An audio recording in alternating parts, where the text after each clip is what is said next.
Hey kids, when most people think of the Middle Ages, they think of them as being like humanity's dumb teenage years, where all we did was play harpsichord in our room and burn heretics with our friends. But that's not entirely true. In fact, I would argue that the medieval era saw just as much genius as any other period in time. It's just most of that genius went towards finding new and creative ways to brutally slaughter those you disagree with. Here's a few highlights. First, we'll talk about the werewolf. So, as you can imagine, medieval castles were not easy to break into. They were basically like those jungle gym things at Chuck E. Cheese's. Massive in size, intentionally confusing layout, security everywhere, and by the end of your visit, you'd probably end up with some kind of disease. So in order to help penetrate fortresses, medieval armies would often utilize siege weapons, one of the most popular of which was the trebuchet. Now this device is interesting enough on its own, but it gets better. So around 1300 AD, King Edward I of England was in the process of invading Scotland. However, one fortress, known as Stirling Castle, was giving him a lot of trouble. He laid siege to the building for many months without any real progress. Then one day he woke up and had a revelation. Hey guys, listen, why are we wasting our time building all these regular sized trebuchets when we could just build one giant one and call it a day? So that's what he did. This gargantuan war machine was known as the Werewolf and stood at around 6 stories tall. To give a bit of perspective, this is about as tall as King Kong was in his largest film depiction. So basically, picture a giant fucking ape launching boulders like they're baseballs, and you've got a pretty good idea of what the werewolf was capable of. It was so intimidating that when the Scots saw the English constructing the beast outside the castle, they immediately surrendered out of fear. But then Edward was like, "Ha, fuck that, I'm gonna test this bad boy out," and proceeded to take pot shots on the castle anyway. Another devious product of the Middle Ages was a flammable substance known as Greek fire. Contrary to popular belief, Greek fire was not invented by the ancient Greeks.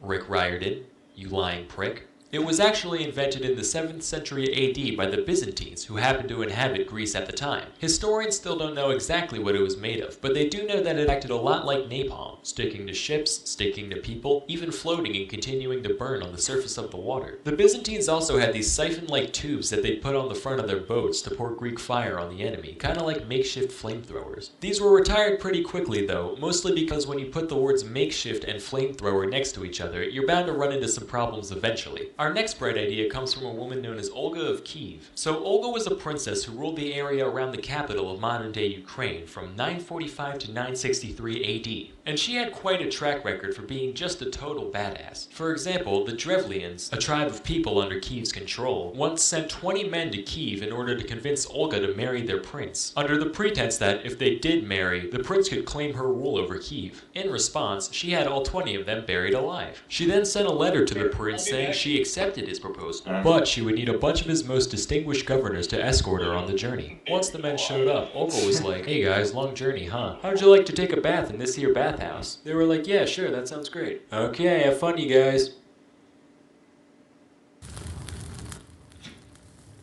Man, it's like a sauna in here. It is a sauna, dipshit. You have a point.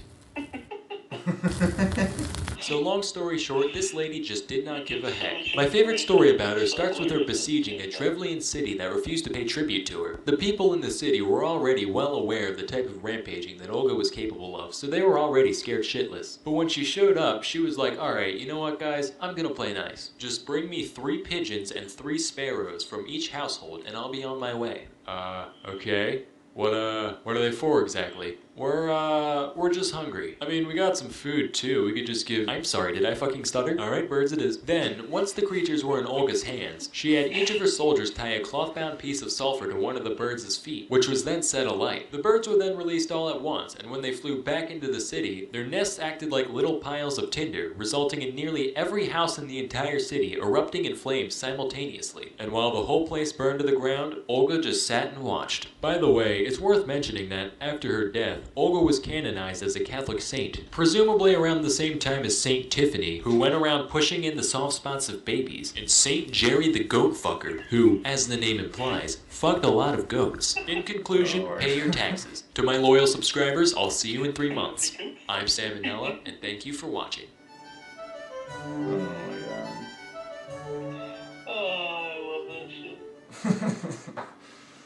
It's so stupid. And Saint Jerry the Goat Fucker.